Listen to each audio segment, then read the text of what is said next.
Our top story tonight, the government plans to splash 98,000 crore rupees to develop urban infrastructure. 100 smart cities with an outlay of 48,000 crore rupees gets the cabinet nod.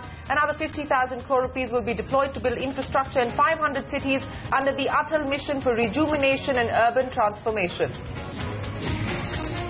The government steps up the black money offensive. The Enforcement Directorate attaches assets worth over 9,000 crore rupees in the last fiscal alone. That's a 600% jump compared to FY14. Number of cases registered also see a 400% rise. The coal scam comes back to haunt Naveen Jindal and Madhu Koda. CBI charge sheets the chairman of JSPL and the former Jharkhand chief minister in a coal block allocation case. The former minister, Dasari Narayan Rao, and coal secretary H.C. Gupta also booked. The government plans to add more muscle to the Prevention of Corruption Act, proposes several amendments to make graft a heinous crime with a maximum jail term of 7 years. Both bribe giver and taker will face the wrath of the law. It's a shot in the arm for defence companies as long-standing demand finally comes true. The government extends the validity of industrial licence from 3 years to 7 years. Axis Bank reports a steady fourth quarter. Restructured assets jump in line with estimates. HDFC reports a subdued set of fourth quarter numbers. Net interest income at a one-year low, but asset quality remains stable.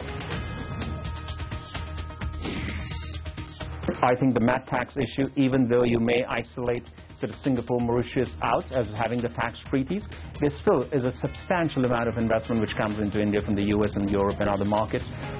The co-CEO of Asia-Pacific region for Deutsche Bank, Gunit Chadha, says the Indian markets will continue to be in a sweet spot despite the near-term correction, continues to be bullish on India on the back of structural reforms undertaken by the government, but warns the FI and MAT issue must be resolved immediately or else it will fester like an open wound. The government moves to ease the burden on the sugar sector. Import duty hike to 40%. Ethanol blending will be duty-free, with arrears to farmers standing at 21,000 crore rupees. The industry says these measures may not be enough. Depleting groundwater means most of the wells in villages have dried up, and women have to travel at least 2 to 4 kilometers outside the villages to fetch that one bucket of water. A 4-kilometer walk just to quench your thirst. A ground report from the Bir region of Marathwada, where a drinking water crisis is adding to the troubles faced by farmers.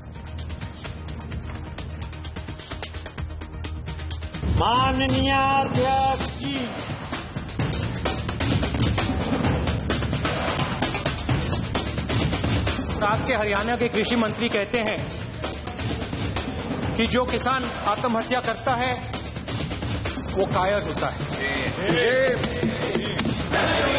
बैठिए समझ के हमारी सरकार है, आपकी सरकार है, मगर किसान और मजदूर की सरकार नहीं है। अब आप सबके मत क्या किसान मेक इन इंडिया नहीं करता है?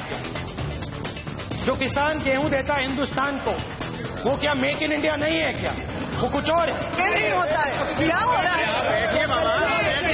मैं उस प्रदेश पे आती हूँ जहाँ पे माननीय सांसद अभी दौरा करके आए हैं, तो जब मेरे प्रदेश के बारे में उन्होंने कुछ बोला है, मेरे राज्य के बारे में, तो मैं जरूर बोलना ही चाहूंगी कि जब ओलाबाड़ी हो रही थी तो ये कहाँ पे थे? They just want to politicize. They want to make politicized sense. It is left to them. If they want to have answer, let them have the patience. पहली बार हुआ है कि फुल वैल्यू कट हमने समाप्त कर दिया है। Well, 5 working days left. It's a race against time for the government and its legislative agenda. The finance bill will be taken up tomorrow, but the GST bill and the realty regulator bill will be taken up only next week. With the opposition raising a storm over the agrarian crisis, can the government get crucial legislation ratified by Parliament? That's the big question. Good evening. Thanks very much for joining us on India Business Hour. Hi, Nantara. Hi, Shireen. An action-packed show we have for our viewers today, from crucial cabinet decision to corporate action to earnings. We've got it all here in this 60 minutes. All right. Let's kick things off with the day's trading action. It's been expiry week on Dalal Street and the volatility continues to rule the roost. The market slipping in the last hour once again despite a rally that we saw in bank stocks. The Sensex lost about 170 points, holding just above the 27,200 mark. The Nifty lost over 40 points as yesterday's rally looks like a flash in the pan. Mid-caps outperforming the blue chips today. The index gained over 0.5%. We'll get you the co-CEO of Asia Pacific region for Deutsche Bank, Gunit Chadha, who believes that the Indian markets continue to be in a sweet spot and he's not perturbed about the near-term volatility and correction. That's coming up for you in just a bit. Over to the currency space where the rupee has lost its winning ways today after gaining for 2 straight days, and one could blame it on the 2-day FOMC meeting which began yesterday. As traders await the outcome of the meet, analysts expect the Fed to take a rather dovish stance in light of the rather soft economic data coming in from the US, which in turn has led to the strengthening of the dollar. The Indian currency ended the day at 63.28 against the dollar. But on to the big story tonight. The government is moving faster to boost its urban development mission as it plans to splash a whopping 98,000 crore rupees. That's over 5 years. Today, the cabinet has approved the creation of 100 smart cities with an outlay of 48,000 crore rupees. The projects will be completed by 2022 under the public-private partnership model. Not just that, the cabinet also cleared the Atal mission for rejuvenation of urban transformation, or AMRUT. This will replace the UPA's Jawaharlal Nehru Urban Renewal Mission, or the JNNURM. The outlay for this program, which will cover 500 cities, will be 50,000 crore rupees. The centre hopes these moves will provide the much-needed thrust to its urban development mission. The Smart Cities project was announced in July 2014 in the budget. Countries like Singapore, Japan, France and the United States have shown interest in partnering with India on the project. Joining us now to talk about this is Pratap Padode, the founder director of Smart Cities Council of India. Mr. Padode, appreciate you joining us here on CNBC TV 18. Let me start by asking you about what you make of both these missions, the Atal Rejuvenation Mission and as well as the Smart City project. The total allocation, central assistance I'm talking about, amounts to about 98,000 crore rupees over a 5-year period. But let's talk specifically about smart cities. 100 smart cities with the government will provide central assistance of 100 crore rupees every year over the next 5 years. Too little? Yeah, I think, rather than complain about the fact that it is too little, I think we should say that yes, finally the whole PET project has been flagged off. So that's a great achievement. But yes, considering the actual requirement which will going forward will be required, this is too little. In fact, in our estimate, nearly 700 million square feet of residential and 900 million square feet of commercial space requires to be built, and along which around 8 urban infrastructure core sector needs are there, which really totally require over a 20-year period around 60 lakh crore, which means 3 lakh crore a year. So if you can do the math, that we are woefully short. But I think, like I said, it's a good beginning. It's a good beginning, but we're woefully short. But let me ask you about this business of setting up special purpose vehicles to be created for each city and state governments to ensure the steady stream of resources for SPVs. How feasible is that likely to be, and do you believe that private sector participation will be enthusiastic? Well, I think in the short run already the private sector is showing signs of taking forward the smart city concept, which has been seeded by the Prime Minister, by actually developing their own 1,000-acre and 500-acre kind of townships and smart city concepts. I think those are already in motion.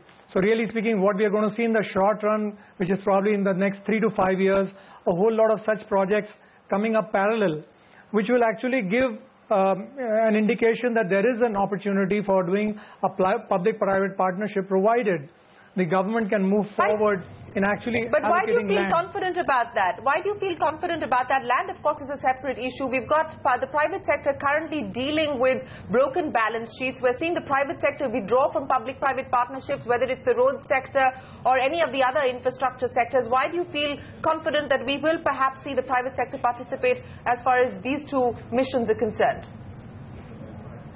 See, because the real estate sector development is banking upon any infrastructure project that the government puts up. The moment you have these 100 cities and you actually satisfy one key infrastructure norm, whether it be a bridge or whether it be a waterfront, the real estate development is going to pan out. like for instance the DMIC. I think the DMIC is a good example where you have a DFCC, the whole freight corridor coming up, and alongside a whole lot of cities are going to come up, which the government has planned. But no sooner will you see this rail track come up, there will be private developments taking shape, because they can take decisions much quicker and they don't need to depend upon land acquisitions from the government side. Okay, let's now talk about the Atal mission for rejuvenation and urban transformation, which involves 500 cities. This, in a sense, replaces the UPA's JNNURM scheme with an allocation of about 50,000 crore rupees. How significant a move is this going to be, and what do you see as being the key challenges that this mission is likely to face? I think this is quite a doable thing in the sense that we are talking about retrofitting the brownfield cities. And retrofitting a brownfield city is much more comprehensible and doable in the current norms. Of course, there are challenges. There will be, just like how Delhi Metro faced in terms of laying out the Delhi Metro line in a live city, or the Mumbai airport when it actually got constructed. But we've seen that there has been a fair amount of success in actually achieving mega projects in busy cities like this. So I anticipate that in tier 2 cities and so on that the government will actually come up with. We are going to see that this kind of a mission will take place much sooner. Of course, there have to be yardsticks which the government will come out, and every city has to satisfy certain criteria before which they can be given funds. And then obviously the tranches of funds will depend upon their own timely completion and quality checks, etc. So so it's going to be a challenge, but I see that happening much easier. Well, you're absolutely right, because the smart city aspirants, according to the government, will be selected through a city challenge competition intended to link financing with the ability of the cities to perform to achieve the mission objectives. My final question to you before we let you go, in terms of clarity now, specifically from an SPV structuring point of view, what is it that you would like to see? Because the fine print, of course, hasn't been put out just yet. Sorry, I didn't get that question. Could you repeat that? Yes, from an SPV perspective, in terms of structuring to really get the private sector on board, what is it that you would like to see? Because the fine print so far hasn't been addressed. So I think one issue prior to that needs to be addressed, in fact two. One is is there an empowerment of mayors to handle these cities? Because you have budgets, you allot certain budgets to them, but we need a city CEO actually who's actually accountable and responsible for delivering these projects on the ground. And the chief minister of a state has got far too many compulsions across beyond the city where his time is divided and he cannot narrow this down. So we need one structuring to make a city-specific CEO accountable to this. The second part is organizing the balance sheets of these states, because finally they're going to raise funds for cities. They need to be able to be somebody who is actually lending money to them should be able to hold somebody accountable. That what if things don't work out, whom we hold accountable.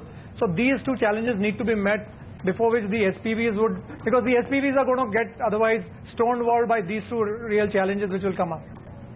You're absolutely right. Of course, there's many a slip between the cup and the lip, and this will boil down to execution on the ground. But today, the cabinet approving the mammoth 98,000 crore rupees central allocation for the two missions, that's the Smart City mission and the Atal Urban Rejuvenation mission. Mr. Badawi, always a pleasure speaking with you. Thanks very much for joining us on CNBC TV 18.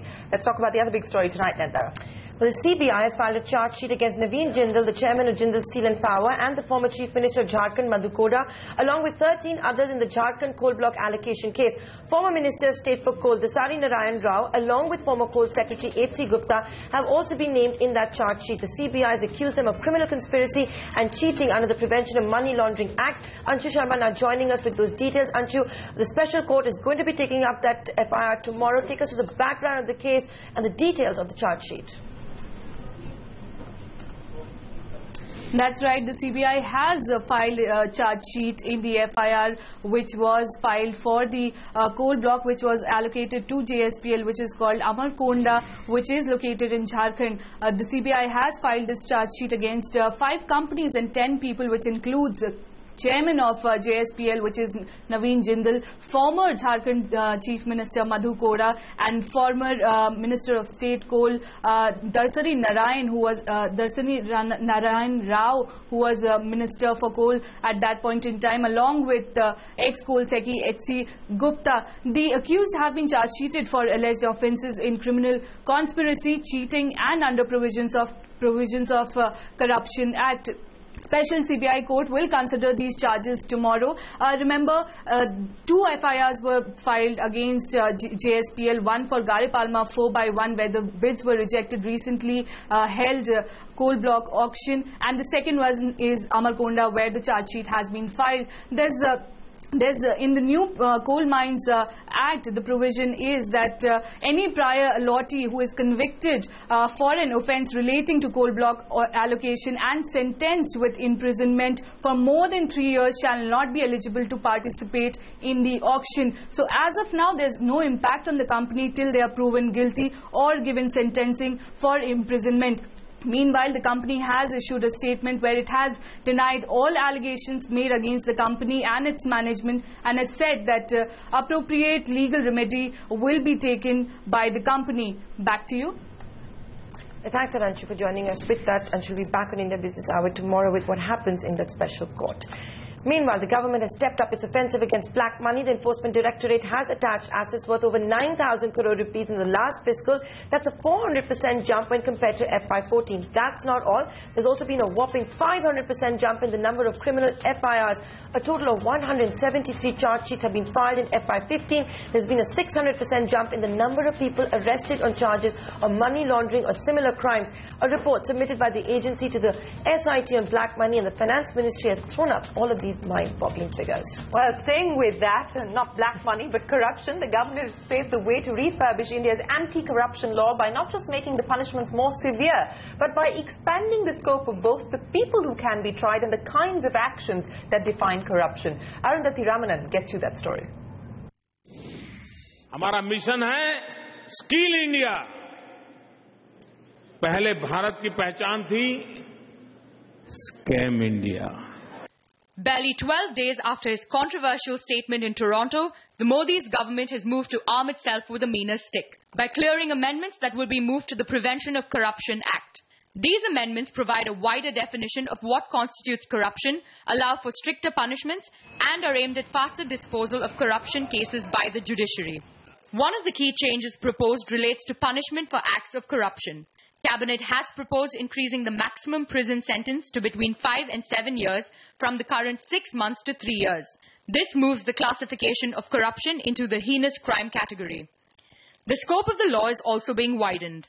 So not only will the law now apply to both the bribe taker and the bribe giver, it will apply to both individuals and commercial entities. The argument here is that by putting the liability of failing to prevent bribery on a commercial organization, the supply side of the problem will be addressed better. Guidelines will be issued for commercial organizations to prevent persons associated with them for bribing a public servant. Also, the intentional enriching by public servants will now be construed as criminal misconduct, and the possession of disproportionate assets will be taken as proof of such illicit enrichment. That's not all. The definition of gratification is also being expanded to include non-monetary gratification. To stop gains or benefits from the profits of corruption, a trial court presided over by a special judge will now have powers to attach property and assets instead of just the district court. It is also pushing for faster trials by providing that trials be completed within 2 years instead of the current average of 8 years. In all this, the fact that the fear of such allegations is hampering decision-making by various government departments has not been lost on Cabinet. So public servants are being offered some protection. The provision in law that prior approval from the employing government is needed before investigating or acting against any public servant accused of corruption while discharging official duties will now extend to those who cease to hold office due to retirement, resignation and the such. Also, the Lokpal or Lokayukta will have to sign off on any inquiry or investigation before the investigating authority can begin dealing with allegations against recommendations made or decisions taken by a public servant in the discharge of official functions or duties. The Cabinet has cleared the amendment, but it remains to be seen when the government will move the bill before Parliament. In Mumbai, Arundhati Ramanan. So the amendments approved by the cabinet to try and prevent corruption. Moving on, there's been a long-standing issue for companies with interest in the defense sector. The government has now decided to increase the validity of industrial licenses for 7 years as against the present term of 3 years. Ritipana Vihana joining us with those details. Ritu, this is an issue we've been flagging off right here on CNBC TV 18. We even have a special series on it. It's good news for defense companies. We have been talking to several defense companies while doing our series, a new series, Make in India, a new deal for defense. And they have been telling us about a particular problem that they face, especially MSMEs. And that is the long period that is required for a defense contract to fructify. On an average, it takes about 8 years. It could actually take even more. Today, the government released a notification which basically tries to solve this issue. What the government has done is that the tenure of an industrial license, which is a basic document and permit required for a company to enter into the defense sector, that has been increased from 3 years to 7 years. Not only that, a company can go ahead and extend this tenure of an industrial license by 3 additional years, making it a total of 10 years. According to the Commerce and Industrial Ministry, which is in charge of industrial license, this extension will help in not only in ease of doing business, but also MSMEs in the sector and other companies in the sector to have a better management and planning as far as their engagement in the defense sector is concerned. With that, it's back to you. So thanks, Ritu, for joining us with those details. A booster shot for the defense sector, for transport technology and for Make in India. Here's what MV Kotwal, the president of heavy engineering at L&T, had to say about the impact of this move on his company as well as the defense sector. Actually, this 3 to 7 years was the first step, which was, as I said, where a license had reached a position of expiry without actually doing much business. It certainly helped that situation. In future, when actual production starts, probably the licenses will be converted to permanent licenses, which may not require renewal. That's the kind of direction which we believe it will really help, because then we don't have to go through this process again and again. The need was felt because not much had happened in real terms in actual production, although licenses were available. So it was that intervening period which this helped resolve from 3 to 7 years. But going forward, we believe the next couple of years there will be a definite change for the better. Well, it's a step in the right direction, but maybe not entirely enough as far as the defense sector is concerned, but certainly something that will come as relief for defense companies.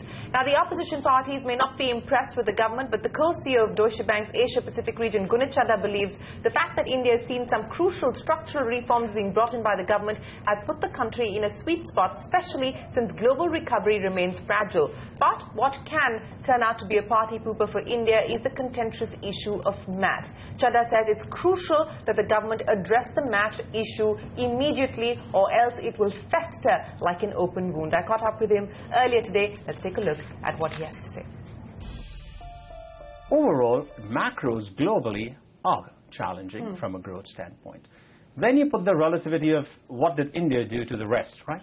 India actually took not the monetary path to kick-starting growth, right? In fact, if anything else, people would argue India has been very cautious on the monetary side. Sure. You've had 100 billion of reserves getting created over the last 18 months.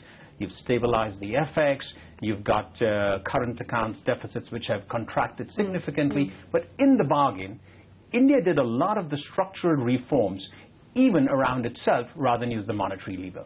Now, then you were sitting on valuations in India which were looking pretty expensive, right? Relative to any other MSCI, relative to China, the others. 2015 comes along. You have China suddenly unleashing monetary policy again, right?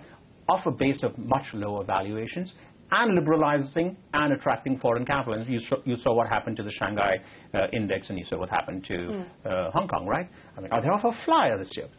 Ruble starts to come back, right? And you see ruble gaining strength off a very low base. Right? Europe comes back courtesy both oil and partly the depreciation, and money starts to move into Europe.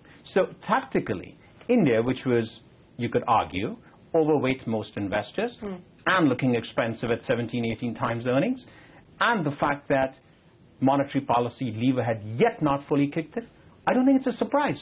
But we should really judge the government, right, by the big the structural reforms. By the structural reforms. Let me ask you about concerns that are weighing on especially foreign investors at this point in time. And we've seen headlines on the tussle between the government and FIIs as far as the MAT issue is concerned. Do you believe that this has been a matter that's been handled poorly? Because, you know, we first had the government never corroborate a number about the tax demands, but there was a rumored number that nobody seemed to come out and say, well, that's not the number. And now you have the government saying that too much is being made about this, and, you know, we've been absolutely clear. And then there's this whole business of what benefits will accrue to FIIs under the treaty route and so on and so forth. Have apprehensions been allayed somewhat, or does this continue to be a very, very muddled picture? We actually helped what Mr. Sinha a call with over 1,000 investors, and where he put it on the table that this was something where the government would be very receptive towards making sure that this is addressed. But partly it's out of the government hands, right? It's a quasi-judicial process right now. But let me just address this. So, has there been a gap between government's tax policy as announced as not being retrospective and the fact adversarial, and between tax administration? One could argue, yes, there is a gap, and the gap needs to close. But is the gap widening, despite what the government seems to be saying publicly?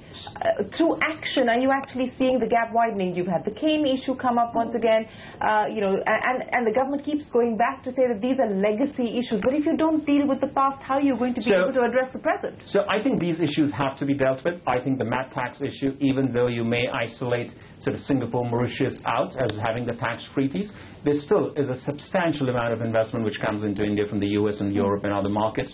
Frankly, if MAT did happen for them, it's a matter of concern. And I think the government should see what it takes to make sure that this problem gets put back into the box. So do you believe that the action so far taken by the government has been able to allay any of the nervousness? Because all you've had is the government saying that, well, India is not a tax haven. You've got a CBDT put out a notification saying that there should be a time-bound settling of claims, especially as far as the treaty countries are concerned.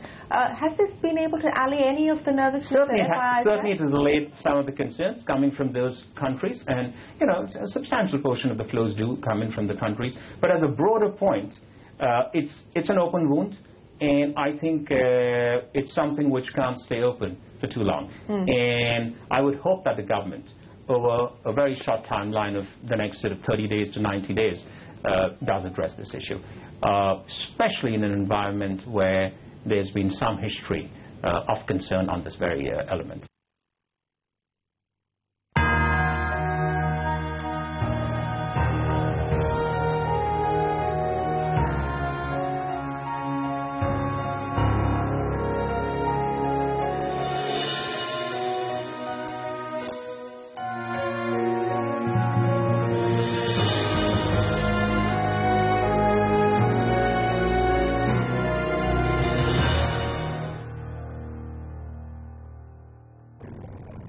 Our continuous coverage of the agrarian crisis is not just inadequate rains and poor irrigation.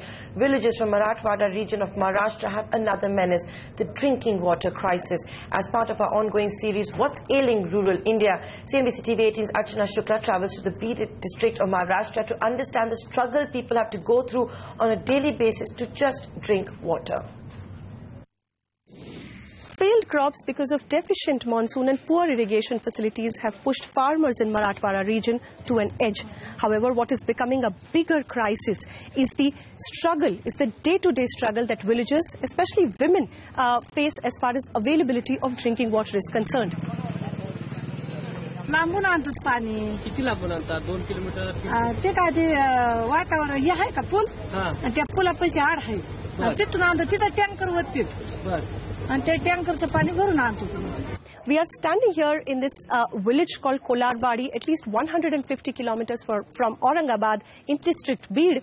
Here, women travel 2 to 3 kilometers to fetch water. हमारा जो location हमारे गांव का है वो पूरा hilly area है. Hilly area बोले तो हमारे गांव का जो हमारा जो सिचुएशन है वो पूरा स्लोप का है. जो अपने सीजन का जो रहता पानी तो वो चला जाता नहीं थे. जनवरी तक हमारा पानी यहाँ रहता पीने के लिए. मतलब जो बारिश होती है वो बारिश का पानी निकल जाता. और जो जनवरी के आगे हमारे यहाँ वो प्रॉब्लम क्रिएट हो जाता है हमारे यहाँ हर साल का वही है बहुत पुराना बरसों से वही चलते आ रहा है। कैसे गुजर बसर कर रहे हैं? पानी का भी क्या कर रहे हैं? पानी का टैंकर से पानी आ रहा है। टैंकर से पानी मंगवाते हैं। तो कितना टैंकर आता है? पूरा पड़ता है गांव वालों को? अभी तक पूरा, मगर गन्ना तोड़ने लोग वापस आए ना, अब तक गिरने वाला है। Depleting groundwater means most of the wells in villages have dried up and women have to travel at least 2 to 4 kilometers outside the villages to fetch that one bucket of water. This despite Beed district having at least 10 dams that were constructed both for irrigation as well as drinking water requirements for the villages in this district. However, because of deficient monsoon and bad water management by the authorities, 8 out of 10 have dried up and it's only 2 dams that supply water. Government does send tankers, 2 tankers a day for water requirements in this village. But with a village that houses 1,800 people, 2 tankers definitely are not sufficient enough. Staying with that story, we also reached out to the district collector of Beed to get a sense of the steps that the Maharashtra government was taking to address the issue. Here's what he had to say. Now we are giving our emphasis on the water conservation. This is the plan for this year. Honorable Chief Minister of Maharashtra has come up with this program, and this is the very, very important program for the whole of Maharashtra. And even in my district, Beed, we are actually trying to implement with letter and spirit. I am sure that after a year we will be having good, solution to all these problems. You know, we're talking about 100 smart cities and 500 cities that are up for rejuvenation or transformation, and large parts of this country still don't have access to potable water. That's the unfortunate reality. But on that note, it is time for us to wrap up India Business Hour. Do stay tuned, because right after this, we get you all the action live from the US and what the FOMC has to say.